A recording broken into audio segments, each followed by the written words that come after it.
साई राम।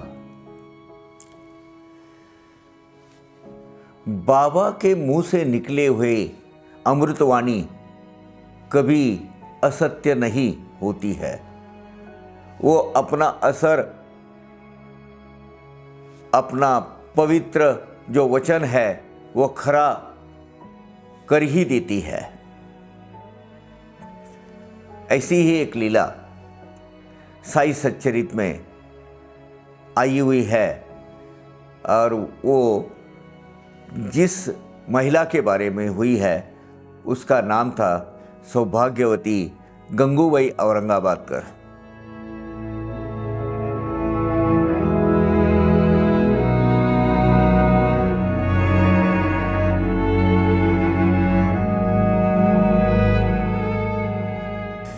गंगूबाई औरंगाबादकर नासिक के ठाकुर परिवार में 1873 में उनका जन्म हुआ था और 1884 में उनकी शादी हो गई थी। 10-11 साल की उम्र थी उनकी। 11वें साल में ही उनकी शादी सखाराम औरंगाबादकर इनसे करवा दी गई थी। ये सोलापुर के रहने वाले थे। मूलतः ये जो औरंगाबादकर फैमिली ये औरंगाबाद से बिलोंग करती है। वो वहाँ थे पहले, उनके बाप दादा वहाँ उनका घर था। औरंगाबाद में बीबी का मकबरा जो है, बीबी का मकबरे के जरा पहले रोड पर नौनड़ा सा वाड़ा बोलते हैं, मैंने बहुत बड़ा घर था उनका। बाद में उनके जो बहुत सारी शाखाएं, कुछ लोग नासिक जाकर सेटल हुए और ये जो ब्रांच है इनकी ये सोलापुर में जाके सेटल हो गई।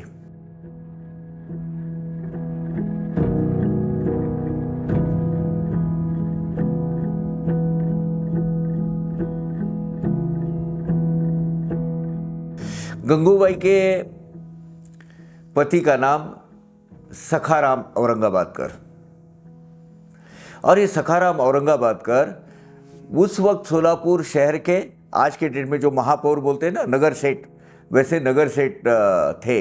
बड़ा रुतबा था उनका, प्रसिद्ध थे और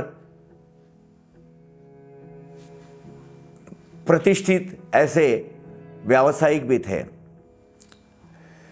ये जो औरंगाबादकर फैमिली जो है सोलापुर में आज भी सखाराम औरंगाबादकर एंड सराफ, यानी उनके वो जो गहने सोने चांदी के लेन देन का व्यवहार और वो बना के बेचने का जो पीढ़ी होती है, सराफी पीढ़ी, वो आज भी वैसे उन्हीं के नाम पर चली हुई है।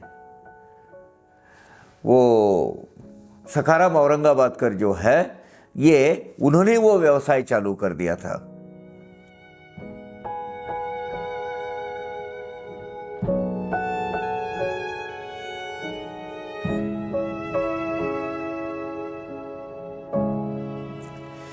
इनकी पहली शादी हो चुकी थी, लेकिन बहुत जल्दी ही, यानी वो जब सखाराम औरंगाबादकर उनकी उम्र 21 साल की थी तभी उनकी पहली पत्नी गुजर गई, और वो पत्नी से उनको एक बच्चा था। उसका जिक्र अध्याय 19 में आया है, विश्वनाथ औरंगाबादकर।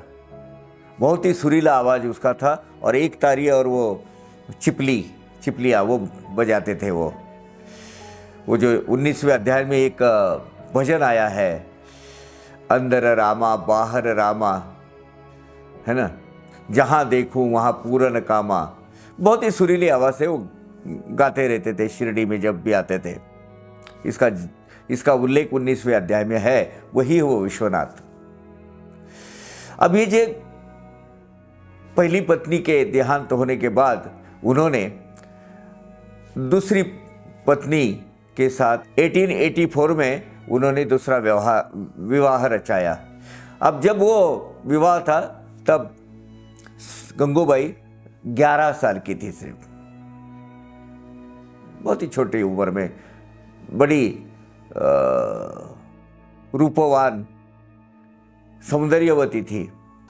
अब शादी के बहुत दिन तक उनको कोई औलाद नहीं हुई। उसके लिए वो बच्चे के लिए तरसती थी। उनकी उनकी जो कुल स्वामिनी है वो रेणुका माता, उनकी भक्ति उनके घर में चलती थी। आज चूँकि सोलापुर से नज़दीक अक्कलकोट स्वामी महाराज है, उनसे उनके वहाँ भी उनको दर्शन के लिए जाना आना होता था। और किसी के कहने पर वो हुमनाबाद में मानिक प्रभु के दरबार में भी गई थी। मानिक प्रभु को प्रत्यक्ष देखने वाली वो उन्होंने प्रत्यक्ष देखा था। इतना ही नहीं, वहाँ एक चीज़ हुई थी जिसका संबंध अभी बाबा के आशीर्वाद से जुड़ जाता है। वहाँ उनके वो जो मानिक प्रभु का जो मठ है उसके सामने उनको 2 मोती मिले थे, मोती के जो होते हैं। तो उनको बड़ा आश्चर्य लगा, उन्होंने लिया और वो मानिक प्रभु साहब बोला मुझे ये रास्ते मिले हैं, ये रखो, ये आपको आपकी अमानत है। तो उन्होंने कहा ये प्रसाद के रूप में तू रख ले। वो 2 मोती उनके पास उनके संग्रह में थे। घर में आकर उन्होंने अपने पतिदेव को ये सब कहानी बताई थी।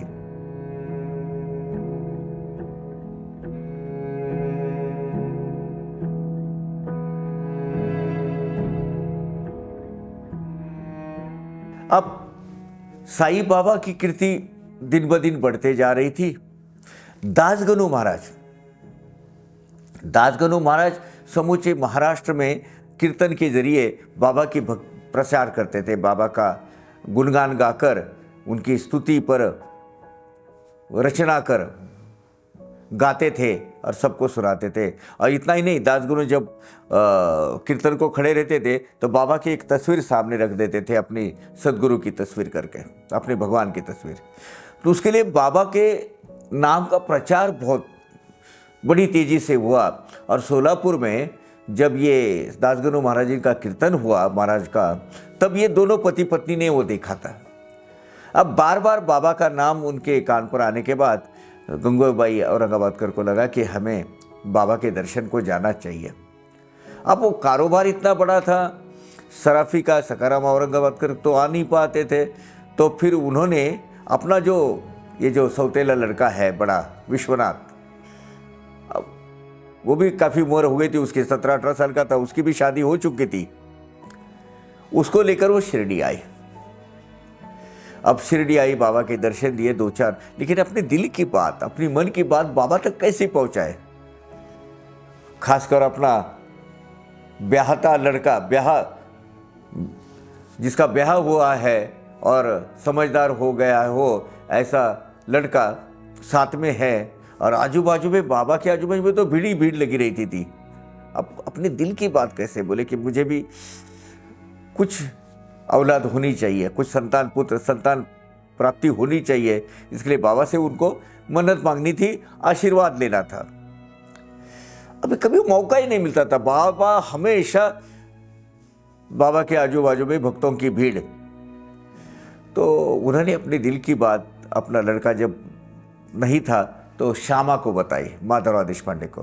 बोले एक काम करो भैया, मेरा इतना ये काम करवा दो, मुझे अकेले में बाबा से 2 लम्हे अगर मिल जाए तो मेरे दिल की बात उनको बताओ, उनके आशीर्वाद ले लो।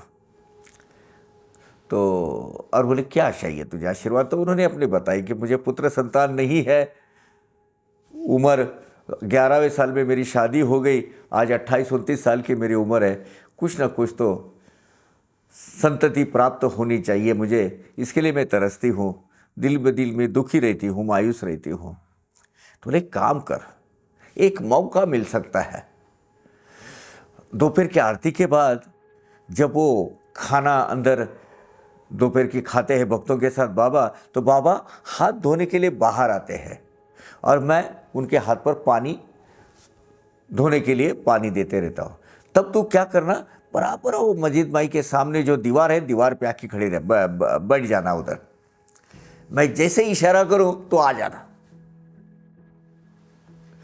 तो ठीक उसी तरह एक मौका आ गया, कोई आजू बाजू में लोग थे भी नहीं, तो बाबा हाथ धोने के लिए आए, हाथ वगैरह पोंछ लिए। इतने में ये आई, नारियल और वो अगरबत्ती वगैरह, लोबान वगैरह लेके उनको बाबा के पास आ गए। तो वही बाजू में बाबा बैठकर बोले, श्यामा क्या है, क्या बोल रहा है ये नारियल? बड़ा गुड़गुड़ा रहा है, यानी अंदर आवाज कर रहा है, क्या बोलता है? तो ले बाबा, अभी श्यामा के और बाबा के जो रिलेशन है बहुत ही सख्य मैत्री, मित्रता थी उसमें, मैत्र था, सख्य भक्ति जैसे कृष्ण और अर्जुन की थी, लगभग वैसी ही भक्ति साईं बाबा और माधवराव देशपांडे जी की थी। माधवराव देशपांडे एकमात्र ऐसे भक्त है जो सिंगुलर वे में बाबा से बात करते थे और उनको देवा करके संबोधन करते थे उनका। अरे देवा, काय रे तू, कैसा, मतलब यानी कैसा बे तू, कैसा क्या है, ऐसा इस हिसाब से वो इस लहजे में बात करते थे, इस अंदाज से, यानी अपना करीबी दोस्त से अपन हम कैसे बात करते हैं उस हिसाब से। तो बोले, अरे देवा, तू जानता है ये नारियल क्या कहना चाहता है? जैसा ये अंदर से आवाज कर रहा है वैसा ही आवाज इस माँ की कोख में आना चालू हो जावे और उसको कुछ पुत्र संतान हो जावे, यही उसकी इच्छा है, दे दे उनको आशीर्वाद। तो बाबा मजाकिया तौर पर पहले बोले, अरे ऐसा कभी होता है क्या? कई नारियल देने से कई बच्चे होते हैं क्या? है कुछ भी बोलता है अपने, चल। बोले, बाबा ये नारियल की बात नहीं कर रहा हूं मैं, तेरे आशीर्वाद की बात कर रहा हूं देवा। तू अगर एक आशीर्वाद दिया ना, एक तो क्या बच्चों का तांता लग जाएगा घर में, बस तू आशीर्वाद दे दे। तो बोले, अरे नहीं यार, नहीं नहीं नहीं, बोले देना चाहिए, फोड़ू नारियल फोड़ू, तेरा आशीर्वाद समझू कि दिया है करके।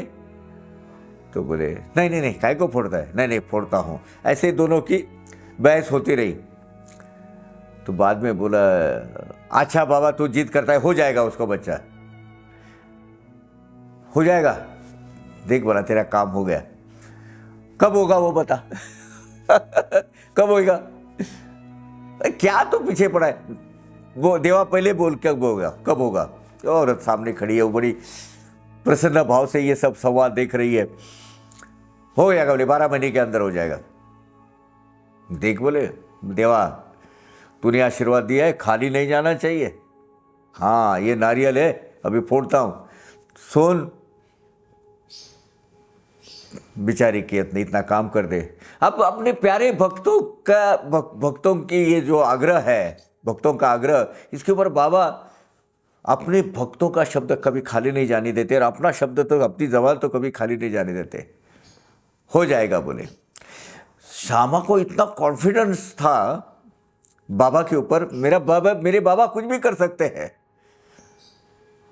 मेरे ये जो सखा भगवान है साईनाथ, कुछ भी, उन्होंने बड़े गर्व से, अभिमान से उनको बोला, देख भाई तू साक्षीदार है, ये नारियल तेरे सामने मैं फोड़ रहा हूं। तो उन्होंने वो नारियल फोड़ा और आधा उसके वो जो ओटी भरण होता है उसके पल्लू में डाल दिया और बड़े गर्व के साथ बोले, देख माई तेरा काम हो गया, 12 महीने के अंदर जैसे मेरे भगवान ने कहा है तुझे पुत्र संतान प्राप्त होगा। अगर नहीं होगा ना, यही नारियल इसके सर पर इधर ही फोड़ दूंगा मैं, चिंता मत करो, इसको मस्जिद में बैठने नहीं दूंगा, बाहर जाने दूंगा, वादा है मेरा बाबा ये बिल्कुल करेगा। इसमें कोई आरोगेंसी नहीं है।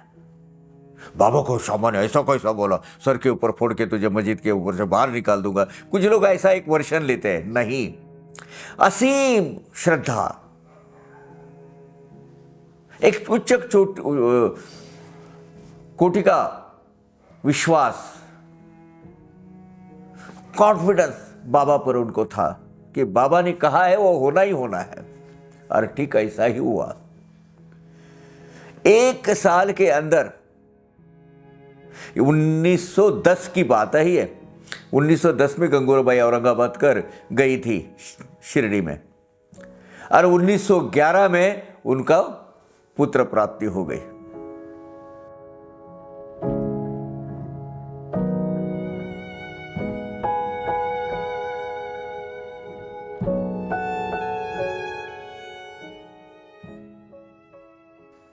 और पुत्र जैसे वो नन्हा बच्चा, और उस वक्त ये जो सखाराम पंत औरंगाबादकर बड़े नगर सेठ, बड़े धनवान आदमी, अपने काम में हमेशा व्यस्त, लेकिन वो भी बड़े फुले न समाये कि मुझे पुत्र प्राप्ति हुई है। पहला था वो, पहले औरत से जो बच्चा विश्वनाथ, वो भी काफ़ी बड़ा हो गया था, तो उसकी भी शादी हो गई थी। उनकी औरत का नाम मथुराबाई था। फिर गंगूबाई और ये दोनों मिलकर, सखाराम पंत मिलकर दोनों बाबा के दर्शन को आए। नगर सेठ, अभी श्रीमंत आदमी, बहुत बड़ा रईस आदमी, उन्होंने बाबा को 500 रुपये दक्षिणा दी। और वो 500 रुपये जब दक्षिणा दी तो बाबा ने ये श्याम सुंदर, अपना ये जो है श्याम सुंदर घोड़ा, उसका तबेला बांधने के लिए वो खर्चा कर दी। और कुछ चंद ऐसे नाने लिए, लोग बोलते हैं कि भाई 500 के बराबर इक्वल थे, कितने थे, उसको आशीर्वाद स्वरूप वो इनको दिए, सखाराम जी को दिए। बहुत बड़ा जश्न मनाया उन लोगों, बहुत बड़ी बात, उपलब्धि उनके जीवन में आ गई। और जैसे वो आए बाबा के चरणों में अपना आशीर्वाद लेने के लिए, वो नवजात शिशु को रखा, तो बाबा ने आते ही, मतलब मजिद भाई की सीढ़ियाँ चढ़ी रहे थे, पायरी पर थे, सीढ़ी पर थे, आओ रामकृष्ण बोले क्या बोले, आओ रामकृष्ण। उन्होंने वो शुभ संकेत मान लिया, दोनों भी दंपति ने, औरंगाबादकर फैमिली, वो सबको, गंगूबाई और सखाराम जी ने, और वो बच्चे का नाम रामकृष्ण ही रखा, रामकृष्ण औरंगाबादकर। वो रामकृष्ण औरंगाबादकर, बाबा ने उस वक्त और एक ये दिया, संकेत दिया, और एक लड़का होगा आपको। और सही में साल 2 साल में एक दूसरे, इसमें इमीडिएटली दूसरा लड़का हुआ 2 साल में। वो लड़का मेरे ख्याल से 1914 में हुआ, वो 1914 में दूसरा लड़का, पुत्र प्राप्ति हुई। अब उसका नाम भी कृष्ण के हिसाब से रखना था, तो उसका भी नाम रखा वासुदेव, वासुदेव औरंगाबादकर। बड़ा रईस घराना था, तो कृतकृतार्थ हो गई वो माता। और लेकिन ज़्यादा उम्र प्राप्त नहीं हुई उनको। ये जो वासुदेव बस 1 साल का था लगभग, तब उनका देहांत तो हो गया। गंगूबाई 1915 में चल पड़ी, 1915 में वो परलोक सिधारी।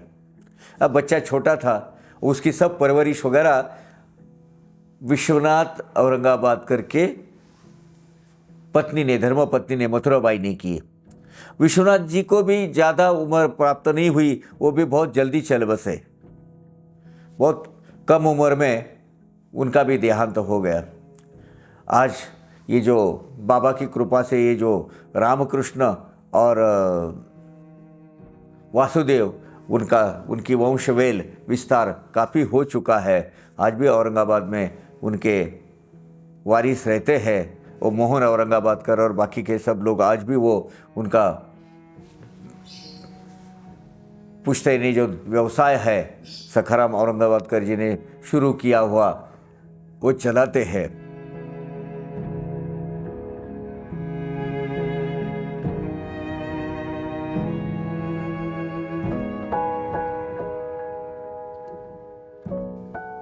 क्या कहती है लीला? बाबा के मुंह से निकला हुआ शब्द, उनके मुंह से निकली हुई अमृतवाणी, ये जो अमृतवाणी है ना, ये शब्द एक ब्रह्म वाक्य होते हैं। वो कभी खाली नहीं जाते, कभी फेल नहीं होते, कभी असत्य साबित नहीं होते।